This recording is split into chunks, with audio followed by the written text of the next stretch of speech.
ഇവിടെ എവിടെ എവിടെ? ഇനി മേളില്. എന്തു വേണം? ഇറങ്ങി വാടാ.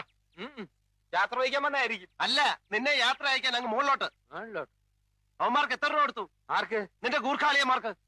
കുട്ടിമാമനും ഡോൾമ അമ്മായിയുടെ അനിയത്തി ഉക്രയുടെ കല്യാണം ഉറപ്പിക്കാൻ പോക്കിറക്കി പോയിരിക്കുക. ആണുങ്ങളില്ലാത്ത നേരം നോക്കി വീട്ടിൽ കയറി പോക്കത്തിനെ കാണിച്ചാലുണ്ടല്ലോ. നീ ആണല്ലെന്നറിയാം, അതാണല്ലോ അവന്മാരെ അയച്ച്.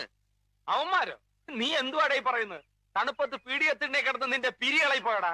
ഇക്കണക്കിന് പോയാൽ നിന്റെ പിരി ഓരോന്നായിട്ട് ഞാൻ ഇളക്കും. നീ കിളക്കും. എടാ, നായ നടുകളിലും ചെയ്താലും നക്കിയേ കുടിക്കുള്ളൂ. ഇവിടെ വന്നിട്ട് നിനക്ക് കൂലിത്തല്ലുകാരായിട്ടല്ലോ കമ്പനി. ഇവൻ എവിടുന്നോ അടി കിട്ടിയ ചാൻസ് കളയണ്ട. അടി ശരിക്കും കിട്ടിയല്ലേ? ഓ, നിന്റെ അവന്മാരോട് ചെന്ന് ചോദിക്കേ, അവര് പറയും. വാക്ക് പാലിക്കുന്നവനാണ് ഈ അപ്പൂക്കുട്ടൻ. അല്ല, അശോകൻ എന്ന് ഇപ്പൊ മനസ്സിലായില്ലേ? അവനെ ഇതൊരു സൂചനാ തല്ല് മാത്രമാണ്, റിഹേഴ്സൽ. ഇനിയും മുറപ്പെണ്ണിന്റെ കൂടെ കഴിയുമെന്നാണ് മോഹം.